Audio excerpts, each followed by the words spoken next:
Good morning বন্ধুরা, সবাই কেমন আছেন? আবার চলে এলাম আপনাদের সঙ্গে আরও একটি নতুন ব্লগ নিয়ে। এখন বাজে সকাল 7টা। এখন সকালে কাজ সারা হচ্ছে। আর দেখুন আমার ছোট ছেলে ঘুম থেকে উঠে সৌম্য এখন ভিডিও গেম নিয়ে বসে আছে। সকালে পড়াশোনা না করে এখনও ভিডিও গেম খেলছে। আপনাদের দাদা এসে গেছে দুধ নিয়ে, দুধ আনতে গিয়েছিল। আর প্লাস্টিকের ব্যাগে আছে পুজো করার ফুল আছে, ফুলটাও নিয়ে আসে একসাথে।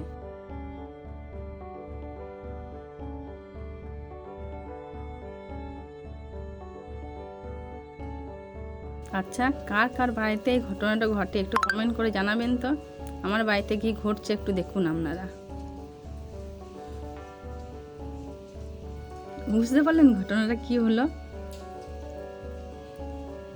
কার কার বাড়িতে এরকম ঘটে? আমি কিন্তু তোমাদের দাদাভাইকে খুব বকা দিচ্ছি এই সময়টা, আবার আমাকে এই কাজটা ডবল করে করতে হচ্ছে। আমাদের ডিপ ফ্রিজের ডোরটা একটু ভেঙে গেছে, লকটা। তার জন্য যে মিস্ত্রি আসবে, ফ্রিজটা কালকে রাতে বন্ধ করে রাখা হয়েছিল, তো বরফগুলো একটু তোমার দাদাভাই পরিষ্কার করছে।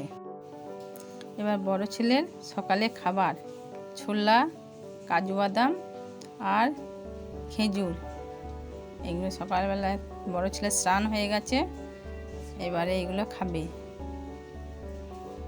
এবার করব ছোট ছেলের জন্যে ঝাল সুজি, টিফিনে স্কুলে নিয়ে যাবে, তার জন্য ঝাল সুজি তৈরি করছি। প্রথমে কড়াইয়ে সুজিগুলো দিয়ে এটা লাল লাল করে ভেজে নিতে হবে। এরপর কড়াইয়ে সাদা তেল আর জিরে ফোড়ন দিয়ে গাজরগুলো, আলুগুলো একটু ভালো করে ভেজে নিতে হবে। ভালো করে ভেজে নেওয়ার পর একটু হলুদ আর একটু নুন, পরিমাণ মতো নুন দিয়ে ভেজে নিয়ে ভালো করে সুজিগুলো দিয়ে হালকা হালকা করে জল দিয়ে, মানে অল্প অল্প করে জল দিয়ে নাড়তে হবে, সবসময় নাড়তে হবে। এসব ঝুড়ো ঝুড়ো করে নামিয়ে নিলেই রেডি ঝাল সুজি। বন্ধুরা, আবার চলে এলাম আপনাদের সাথে। এখন বাজছে সন্ধ্যে 6:30। আমার ছোট ছেলে এখন গিটার প্র্যাকটিস করছে, আর দাদা বসে আছে চা খাওয়ার জন্য।